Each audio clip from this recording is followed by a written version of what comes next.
જય શ્રી કૃષ્ણ બાળકો, કેમ છો બધા? મજામાં છો ને? હું પણ મજામાં છું. તો ચાલો આજે આપણે સરસ મજાની એક વાર્તા સાંભળીએ. આ વાર્તા છે આપણા ભારતના ક્રાંતિવીર એવા મદનલાલ ધીંગરાની. લંડનમાં ઇન્ડિયા હાઉસના એક ઓરડામાં બે યુવાનો સામસામે ખુરશી રાખી અને બેઠા હતા. એક યુવાન એના જોડીદારની સરખામણીમાં ભીનેવાન અને ચશ્માધારી હતો. વિશાળ બાલ ધરાવતો હતો. એની સામે બેઠેલો યુવાન તંદુરસ્ત અને કદાવર હતો. ભરપૂર યૌવન એના આંગળામાંથી નીતરી રહ્યું હતું. એના શરીરને સ્પર્શીને હવા સુગંધિત બની જતી હતી. એના લાંબા બાહુઓ ઠેઠ ગોઠણને અડી જતા હતા અને એનું શરીર ઊંચું અને ભરપૂર હતું. આ બાજુ સ્ટવ હતો. સ્ટવ ઉપર એક વાસણમાં કંઈક રાસાયણિક પ્રવાહી ઉકળી રહ્યું હતું. સમય સાંજનો હતો. સામ સામે બેઠેલા બે યુવાનોમાં એક હતા વીર સાવરકર અને એની સામે બેઠેલ યુવક હતા મદનલાલ ધીંગરા. મુઝફ્ફરપુર બોમ્બકાંડ. મદનલાલ બંબડ્યો, સાલો કિંગ્સફોર્ડ બીજી વખત પણ આ બાદ બચી ગયો. ખુદીરામ અને પ્રફુલ્લ ચાકી, સાવરકરજી બંગાળી ક્રાંતિવીરો માટે મને અનહદ પ્રેમ છે. એના સાહસથી હું રોમાંચ અનુભવું છું. આ ઉતાવળના કારણે જ તેઓ લક્ષ્યને વીંધી નથી શકતા. સાવરકરની સમાધિ હજી તૂટી ન હતી. બંગાળી ક્રાંતિવીરોનો જબરદસ્ત પ્લાન ધૂળમાં મળી ગયો. ઓહ, કિંગ્સફોર્ડ! એ કૂતરાને તો ચારણીની જેમ વીંધી નાખવો જોઈએ. ટુકડે ટુકડા કરી શિકારી કૂતરાઓને ખવડાવી દેવા જોઈએ. મને વાતોમાં કે ચર્ચાઓમાં રસ નથી સાવરકરજી. હું એક્શનમાં માનું છું. મારે બદલો લેવો છે. સાવરકરજીએ કહ્યું, તો તને શેમાં રસ છે? મદનલાલે કહ્યું, મને તો રિવોલ્વર, પિસ્તોલમાં, બોમ્બમાં, અંગ્રેજોના લોહીમાં અને સાયવાદના નરસા સર્વનાશમાં રસ છે. સાવરકરે કહ્યું, હમણાં જ તું કહેતો હતો કે બંગાળીઓ ખૂબ ઉતાવળા છે, પરિણામે લક્ષ્ય ચૂકી જાય છે. સાચું કહું મદનલાલ, તો ઉતાવળો તો તું પણ છે. વીર હંમેશા ધીર પણ હોવો જોઈએ.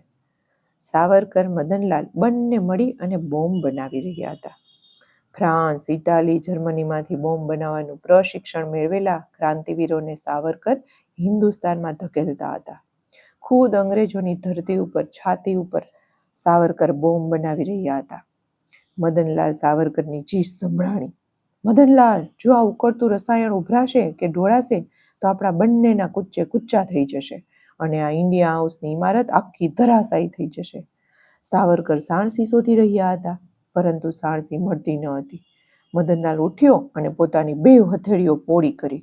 એણે સ્ટવ ઉપર ઉકળતા રહેલા લાલ જોળ વાસણની નીચે રાખી દીધો.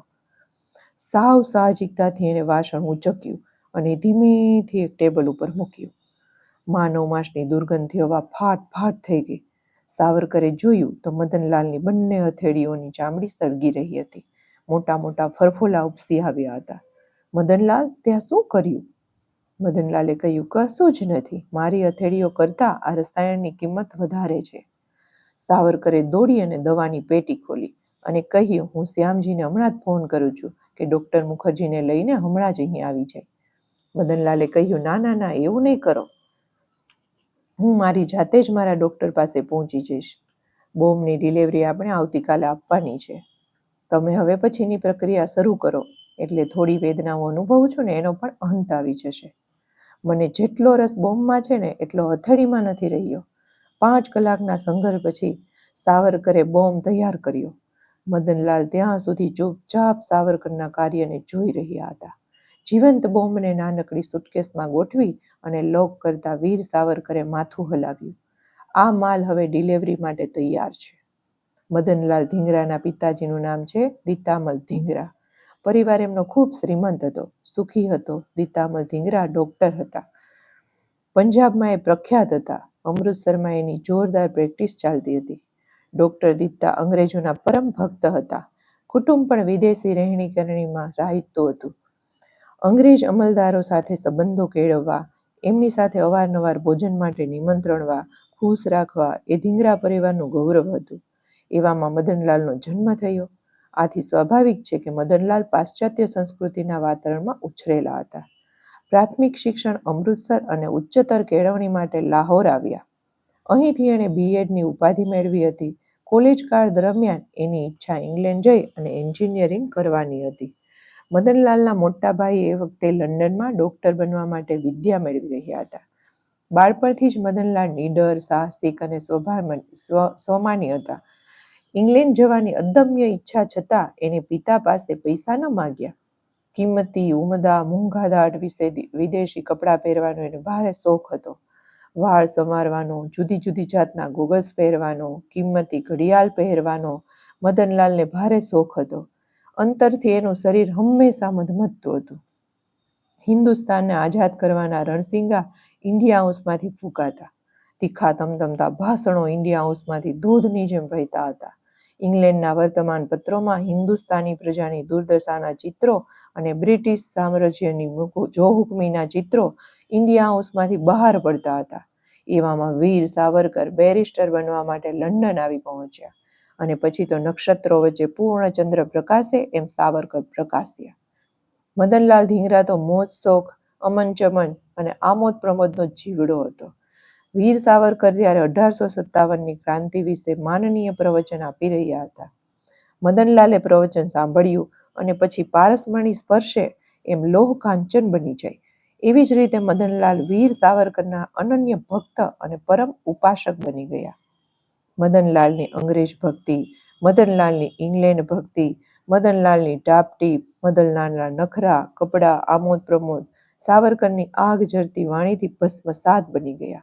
એનો વ્યામોહ અગ્નિ સમીપે બરફ પીગળે ને એવી રીતે પીગળી ગયો. સ્વાતંત્ર્ય એ શું છે? આઝાદી એ કયો વિચાર છે? ક્રાંતિ એ કયો મંત્ર છે? આ તમામ વાત વિચક્ષણ બુદ્ધિ પ્રતિભા ધરાવતા મદનલાલના મગજમાં વીજળીની જેમ ફરી વળી. એની તમામ પાર્થિવતા તૂટી ગઈ અને એક અપાર્થિવ વૈચારિક ક્રાંતિના અગમ્ય અગોચર રાહે તેણે કદમ ઉપાડ્યા. મદનલાલ ધીંગરાનો આ વળાંક આશ્ચર્યજનક અને ઝડપી હતો. જે અંગ્રેજોને એ પૂજતો, એની મૈત્રીની ઝંખના માટે અથાગ પ્રયત્નો કરતો અને હવે એને જ ધિક્કારવા બની ગયો. ફક્ત 15 દિવસમાં એને ભારતીય સશસ્ત્ર ક્રાંતિનો ઇતિહાસ વાંચી લીધો, જાણી લીધો. વીર સાવરકરે કહ્યું, એને 15 દિવસ પછી મદનલાલ ધીંગરા અંગ્રેજ રક્તના પ્યાસા બની ગયા.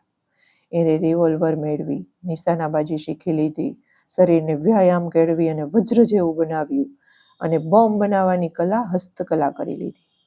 જોત જોતામાં એ વીર સાવરકરના જમણા હાથ બની ગયા.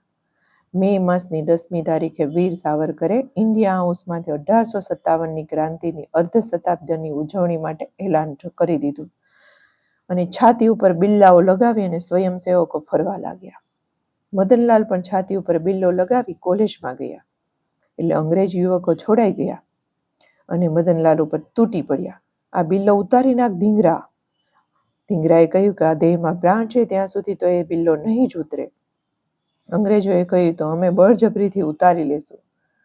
મદનલાલે કહ્યું, આવો ઉતારો બિલ્લો, હાથ તો લગાવો. તમારી છઠ્ઠીનું ધાવણ ન કાઢી નાખું તો હું ધીંગરા નહીં. એક અંગ્રેજ કોલેજિયન ક્રોધથી બોલ્યો, બિલ્લો ઉતાર, અને બિલ્લો લેવા હાથ લંબાવ્યો. વીજળી પડે એમ મદનલાલ તૂટી પડ્યો. એણે એક જ ઝાટકે અંગ્રેજ યુવાનનો હાથ કાંડેથી ખેડવી નાખ્યો. પછી એને નીચે પટકી એની છાતી ઉપર ચડી બેઠો. છરી કાઢી અને વાઘની જેમ મદનલાલ ઘુરક્યો. મારા દેશના ગૌરવના પ્રતીકને તું હાથ લગાડે છે? હું તારું લોહી પી જઈશ. પેલો અંગ્રેજ યુવાન રડી પડ્યો. છેવટે મદનલાલે એને છોડી મૂક્યો. આ બનાવની ખબર કરઝન વાજલીને થઈ. કરઝન વાયલી થોડા વર્ષ પહેલા જ રાજસ્થાનના ઉદયપુર સ્ટેટનો રેસિડન્ટ હતો. એને અને મદનલાલના પિતા ડોક્ટર દીતા જીગરજાન દોસ્ત હતા. એણે ડોક્ટર દીતાને પત્ર લખ્યો કે તમારો પુત્ર મદનલાલ અહીં લંડનમાં સાવરકરના સતત સંપર્કમાં રહે છે અને તોફાની બની ગયો છે અને અંગ્રેજોના ખૂનનો પ્યાસો બની ગયો છે. આને જલ્દી અંકુશમાં લો અથવા હિન્દુસ્તાન તેડાવી લો. ડોક્ટર દીતાએ મદનલાલને ભારે ઠપકો આપ્યો. પણ મદનલાલ હવે ક્રાંતિના રંગે રંગાઈ ગયા હતા. આઝાદીની સરફરોશીની મરી ફીટવાની તમન્નાથી એની નાડીઓ ધબકતી હતી. પછીના એક દિવસે ઇન્ડિયા હાઉસમાં ઘણા બધા મિત્રો સાથે મદનલાલ બેઠો હતો. જાપાનની પ્રજાના ખમીર, શૌર્ય અને સહનશીલતાની સરાહના થઈ રહી હતી. મદનલાલ આ સાંભળી બોલી ઉઠ્યો, હિન્દુ પ્રજાને તમે સમજો છો શું? શું હિન્દુઓ કાયર છે? વેદકાળથી માંડીને આજ સુધીનો ઇતિહાસ જોઈ લો. હિન્દુઓની નિડરતા, શૌર્ય અને સહનશીલતાના ઉદાહરણો ઠેર ઠેર જોવા મળશે તમને. એ બધી વાત સાચી, પણ મદનલાલ, તમે કશું સહન ન કરી શકો હો. તમારા જેવો છેલ્છબીલો યુવાન કાળા પાણીની યાતના કે કોરડાના માર ન ખમી શકે. આ યુવાન બોલ્યો એટલે મદનલાલ ગરજ્યો. દેશ માટે હું તમામ બલિદાન કરવા તૈયાર છું. દેશભક્તિની વાતો શું વળે? હું વાતો નથી કરતો, મદનલાલે કહ્યું. વાતો ને ચર્ચાઓને તો હું ધિક્કારું છું. હું તો કામમાં જ માનું છું, કામમાં. Action, action. તમારી સહનશીલતાની પરીક્ષા તમે આપી શકશો, મદનલાલ? એક યુવક ઊભો થયો. મદનલાલે કહ્યું, બેશક આપી શકું છું. એક લાંબો ધારદાર સૂયો લઈ પેલો યુવાન આગળ વધ્યો. એણે કહ્યું, તમારી હથેળી પહોળી કરી આ ટેબલ ઉપર પાથરો. હું આ સૂયો એમાં ખૂંપાવી દેવા માંગુ છું. મદનલાલે હથેળી રાખી અને પેલા યુવાને સૂયો દબાવ્યો. દબાણ વધતું ગયું અને મદનલાલના ચહેરા ઉપરની રેખામાં કશો જ ફેર ન પડ્યો. છેવટે સૂયો ધીમે ધીમે મદનલાલની હથેળીની આર પાર નીકળી ગયો અને રક્તની ધાર ચાલી. પણ મદનલાલના હોઠ હસતા જ રહ્યા. એકઠા થયેલા હિન્દુસ્તાની યુવાનોની આંખો આશ્ચર્યથી ફાટી પડી. મદનલાલ, તમે મર્દ છો, ધીંગરા. તમે જે ધાર્યું તે કરી શકો એમ છો. અમે તો તમને એક આવારા, રખડું, વિલાસી યુવાન માનતા હતા. અમારો ભ્રમ આજે તૂટી પડ્યો છે. તમે ખરેખર મહાન છો, ધીંગરા, મહાન છો. સાવરકર બોલ્યા. નેશનલ ઇન્ડિયન એસોસિએશન સંસ્થાનું નામ તે સાંભળ્યું છે, મદનલાલ? મદનલાલે કહ્યું, થુ, એ તો અંગ્રેજ લોકો કે જેઓ હિન્દુસ્તાનમાં નોકરી કરી ચૂક્યા છે એમની સંસ્થા છે. એ લોકો હિન્દુસ્તાનના યુવાનોને કાયર, નમાલા, બાયલા બનાવવાનું કામ કરે છે. અહીં લંડનમાં અભ્યાસાર્થે કે ધંધાર્થે આવતા યુવાનોને આ સંસ્થા અંગ્રેજ ભક્ત બનાવી મૂકે છે. ભારતીય યુવાનોનું હીર, ખમીર, જુસ્સો, દેશભક્તિની ભાવના આ રક્ષસો ચૂસી લે છે. ત્યારે સાવરકરે કહ્યું, તારે હમણાં આ સંસ્થામાં ઘૂસી જવાનું છે. એ લોકોની તમામ પ્રવૃત્તિની નોંધ રાખવાની છે. છુપી રીતે રજે રજની માહિતી એકઠી કરવાની છે. ત્યારે મદનલાલે કહ્યું, મારે સીઆઈડીનું કામ કરવાનું છે? સાવરકરે કહ્યું, ચોક્કસ. ત્યારે કહ્યું, હું તો આ કરી શકું છું. અને એની અંદર પેલી મારી એક મિત્ર પણ છે. એનું નામ છે જોસેફાઇન. બીજે જ દિવસે મદનલાલ નેશનલ ઇન્ડિયન એસોસિએશનમાં પહોંચ્યો અને કુમારી જોસેફાઇન બેકને મળી સંસ્થાનો સભ્ય બની ગયો. મદનલાલને ખબર હતી કે કરજન વાયલી આ સંસ્થાનો પ્રમુખ અને સંચાલક છે અને પોતાના પિતાનો ખૂબ પરમ મિત્ર પણ છે. કરજન વાયલી મદનલાલને પોતાની સંસ્થામાં આવેલો જોઈ અને એકદમ ભડક્યો. તું અહીં ક્યાંથી, મદનલાલ? હું તો મનમોજી છું. મદનલાલે કહ્યું, હું તો ગમે ત્યાં જઈ શકું છું, પણ તું તો ઇન્ડિયા હાઉસમાં કાયમ સાવરકરની પગચંપી કરતો દેખાતો હોય છે. વાયલીએ એને ઘા કર્યો. સાવરકરનું વર્તન આપખુદ છે. એ બધાને દબાવવા માંગે છે અને તમે જાણો છો ને કે હું ગુલામીને ધિક્કારું છું. જરા બોલાચાલી થઈ ગઈ, ચકમક જરી ગઈ. સાવરકર કી તો એસી કી તેસી. મદનલાલ સાવ લાપરવાહીથી કહ્યું. મદનલાલ કોઈનો ગુલામ ન બને. એ ન ભૂતો ન ભવિષ્યતી. તો હવે શું કરવું છે? વાયલીએ પૂછ્યું. મારા લોહીમાં ડૉક્ટર દીત્તાનું રક્ત વહે છે. અંગ્રેજોની રહેણી કહેણી, રીત રિવાજો મને પ્રિય છે, માટે હું અહીં આવ્યો છું. કરજન વાયલી તો ખુશ થયો. એણે મદનલાલનો સત્કાર કર્યો. મદનલાલે ઇન્ડિયા હાઉસની કેટલીક પ્રવૃત્તિ ચોંકાવનારી વાતો વાયલીને કરી અને વિશ્વાસ મેળવી લીધો. એકાદ મહિનામાં તો મદનલાલે નેશનલ ઇન્ડિયન એસોસિએશનની રજેરજ માહિતી સાવરકરને આપવા માંડી. મિસ જોસેફાઇન મદનલાલના પ્રિય મિત્ર બની ગઈ. મદનલાલે સંસ્થાની ગુપ્ત વાતો જાણી અને ઇન્ડિયા હાઉસમાં પહોંચાડી દીધી. પછી એક દિવસ સાવરકરે મદનલાલને બોલાવ્યો. મદનલાલ, હવે સમય આવ્યો છે. સાવરકરે કહ્યું, નિશાનને વિનતા તને આવડે છે, મદનલાલ?